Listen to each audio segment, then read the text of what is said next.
नमस्ते दोस्तों। आज मैं आपको सिखाऊंगा चक्रवृद्धि ब्याज के किस्त वाले सवाल। तो इस वीडियो को पूरा देख लेना ताकि आप आसानी से सीख जाएं। चलिए स्टार्ट करते हैं। पहला सवाल है, कमल ने 6,800 रुपये उधार लिए जिनका 2 समान वार्षिक किस्तों में भुगतान करना होगा। यदि चक्रवृद्धि ब्याज की दर 12.5% वार्षिक हो तो प्रत्येक किस्त की राशि क्या होगी। देखो, हमें इस प्रश्न में किस्त वाले में जो सबसे इंपॉर्टेंट चीज होती है वो होती है दर, जो हमें रेट दिया गया है। इसी से प्रश्न सॉल्व होता है। रेट है 12.5% की, ठीक है। ये हमारे पास दर है। सबसे पहले इसको सही फॉर्म में लिखिए। 2 का गुना 12 से करो 24, 24 में 1 जोड़ो 25, ठीक है। बटे में क्या है, ये 2। इस परसेंट के साइन का मतलब होता है बटे में 100, तो यहाँ 100 आ जाएगा बराबर ऊपर 25। अब 100 का गुना 2 से हो जाएगा तो ये हो गया 200। 25 से कम 25, 25 अट्ठे 200, यानी कि 1/8, जिसमें नीचे वाली वैल्यू प्रिंसिपल होती है। मतलब 8 रुपये पर 1 रुपया ब्याज, इसका मतलब ये है। तो एक तरफ प्रिंसिपल लिखिए और एक तरफ अमाउंट लिखिए। प्रिंसिपल 8 रुपया। अब 8 रुपये पर ब्याज कितना है, 1 रुपया, तो अमाउंट कितना हो जाएगा, 9 रुपया, ठीक है। अब आपसे पूछा है प्रत्येक किस्त की राशि क्या होगी। जब आपको किस्त का मान निकालना है, तो क्या करेंगे, प्रश्न को अच्छे से समझा रहा हूं, ध्यान से समझ लेना। जब प्रत्येक किस्त की राशि निकालनी है और जो प्रश्न है आपका उसको सबसे पहले देखना है कितने समय के लिए है। 1 साल के लिए है, 2 साल के लिए है, 3 साल के लिए है, ये जरूर देख लेना, ठीक है। इसको देखोगे तभी प्रश्न समझ में आएगा। प्रश्न है 2 समान वार्षिक किस्त, 2 समान वार्षिक, यानी कि 1 साल के लिए जो किस्त है वही दूसरी साल के लिए समान होगी, ठीक है। तो इसका मतलब ये सवाल 2 वर्ष का है। जब 2 वर्ष का है तो अमाउंट का स्क्वायर कर देना, और 3 वर्ष का होगा तो अमाउंट का क्यूब कर देना। समझ में आ गई ना बात। चलिए, दूसरी बात ये भी है कि आपके पास ये जो 9 आया है, इस 9 से आप संख्याओं को कटाएंगे, ठीक है। तो वो कट जाएगी, लेकिन हमें अगर स्क्वायर से कटाएंगे या क्यूब से कटाएंगे तो प्रश्न हमारा बिल्कुल सही होगा। जैसे मैंने 9 का स्क्वायर करिए यहाँ पे, तो 9 का स्क्वायर हो गया 81। भाई 9 का स्क्वायर किया हो 81 हो गया। अब 9 का स्क्वायर जब मेरा यहाँ पे 81 है, अब मेरा कौन सा ऑप्शन सही हो जाएगा, 81 से 81 ये कट जाएगा। भाई कट जाएगा कि नहीं कट जाएगा। लेकिन मुझसे पूछा है प्रत्येक किस्त की राशि, यानी कि एक किस्त की राशि पूछी है मुझसे, एक किस्त की राशि, दोनों किस्तों की नहीं पूछी। तो एक किस्त की जो राशि होगी वो कम से कम होगी, और ये 8100 हमारे जो उधार लिया धन है उससे भी ज्यादा है। तो किस्त का मान उधार लिए गए धन से ज्यादा तो हो नहीं सकता, कम होगा, वही कम बताना है। समझ में आ गया ना मेरी बात आपको अच्छे से। चलिए, अब यहाँ पर 81 से ये 3 ऑप्शन छोटे हैं, ये कटा के देखिए कौन सा कट जाएगा। 81 से कटाओ या 81 के फैक्टर से कटा लीजिए, ठीक है। क्लियर है। अगर मैं 9 से ही कटाऊं तो 9 से कट जाएगा क्या, चलो चेक कर लेते हैं। 9 से इनमें से कोई कट जाएगा। 9 पंजे 45, 14 हो गया। 9 चौक 36, 41 में 5 बजे 55, 9 से कटाएंगे। 9 पंजे 45, 9 छिक्के 54, 1 बचेगा 10, ये नहीं कटेगा 9 से। इसको कटाऊंगा, 9 चौक 36, 40 में से 4 बचा 45, 9 पंजे 45 कट गया। तो सी ऑप्शन मेरा सही जवाब है। एक एक चीज को बारीकी से सीखिए। अगर बारीकी से नहीं सीखा आपने, अगर ये एटीट्यूड दिखाया कि मुझे तो ये सवाल आता है, मुझे जरूरत नहीं है देखने की, तो यकीन मानिए आप बहक जाएंगे, सवाल को गलत करके आ जाएंगे। पूरी बात को सीखिए हमेशा। अब देखते हैं अगला सवाल है, एक आदमी 10% चक्रवृद्धि ब्याज दर पर 21,000 रुपये का ऋण लेता है। यदि ऋण की अदायगी 2 वार्षिक किस्तों में करनी हो तो प्रत्येक किस्त की राशि क्या होगी। अब ये सवाल आ गया। देखिए, अब आपके पास रेट परसेंट है 10 का, इसकी फ्रैक्शन वैल्यू क्या होगी, 10% का मतलब बटे में 100, 10 से कम 10, 10 धामे 100, 1/10। नीचे वाली वैल्यू प्रिंसिपल, एक तरफ प्रिंसिपल लिखोगे आप, एक तरफ अमाउंट।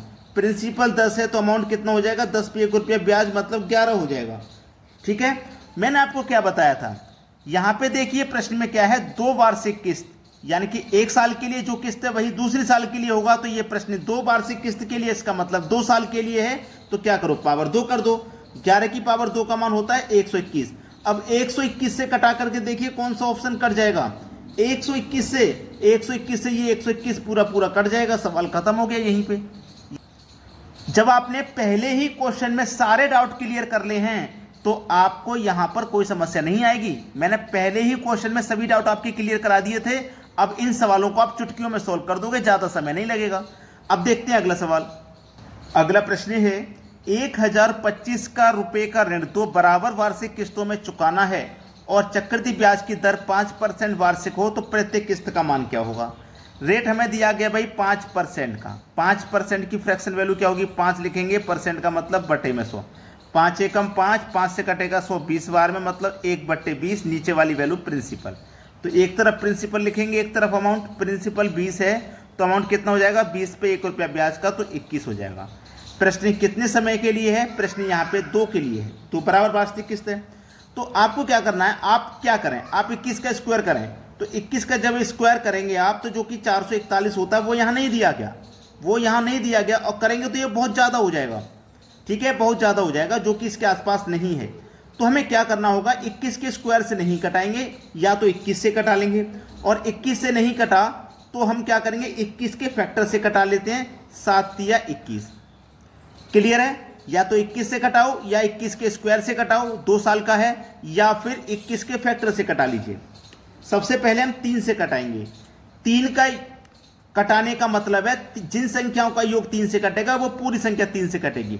5 और 5 10, 10 3 से नहीं कटता। 5 और 6 11, 11 भी 3 से नहीं कटता, है ना, करता है क्या, नहीं करता।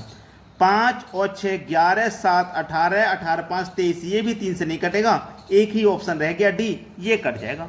5 5 10, 5 15, 16 17 18, 18 3 से कट जाता है। ठीक है, डी ऑप्शन है, बस सवाल खत्म हो गया। अब देखते हैं अगला सवाल। अगला प्रश्न है 66,200 का ऋण 3 बराबर वार्षिक किस्तों में चुकाना है। यदि चक्रवृद्धि ब्याज की दर 10% वार्षिक हो तो प्रत्येक किस्त का मान क्या होगा।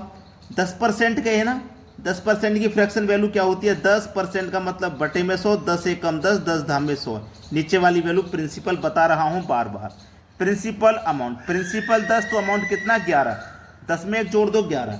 अब देखो सवाल को कैसे करना है, मेरी बात को ध्यान से समझना, सवाल को कैसे करना है। देखो अब यहाँ पे जो प्रश्न है वो कितने साल के लिए, 3 बराबर किस्त हैं। इसका मतलब जब 2 बराबर किस्त होती थी हम स्क्वायर करते थे, अब 3 है तो हम क्यूब कर सकते हैं। तो 11 की पावर 3 का मतलब क्या होता है, 1331। अब 1331 से कौन सा ऑप्शन कटेगा, 1331 से 1331 कट जाएगा, एक बार में सवाल खत्म हो गया। हो गया कि नहीं हो गया खत्म, बताइए। चुटकियों में सॉल्व कर दोगे ऐसे सवालों को आप। अब देखते हैं अगला प्रश्न। अगला प्रश्न है 45,500 रुपए की राशि 3 बराबर वार्षिक किस्तों में अदा करने पर प्रत्येक किस्त की राशि ज्ञात करें यदि चक्रवृद्धि ब्याज की दर 20% वार्षिक है। कितने परसेंट वार्षिक है भाई, 20%। 20% का मतलब 20 लिखेंगे, परसेंट का मतलब बटे में 100। ठीक है, 20 एकम 20, और 20 से 100 कितनी बार में कटेगा, 5 बार में, तो 1/5 हुआ, जिसमें नीचे वाली वैल्यू प्रिंसिपल होती है। तो प्रिंसिपल लिखो, अमाउंट प्रिंसिपल 5, तो अमाउंट कितना, 5 में 1 जोड़ दो 6। 3 बराबर किस्तें हैं तो इसका मतलब हम पावर 3 कर देंगे, तो 6 की पावर 3 का मतलब 216। देखो 216 से कौन सा ऑप्शन कटेगा, 216 से 216 एक बार में कट जाएगा, पहला ऑप्शन। सवाल खत्म हो गया भाई, हो गया कि नहीं हो गया।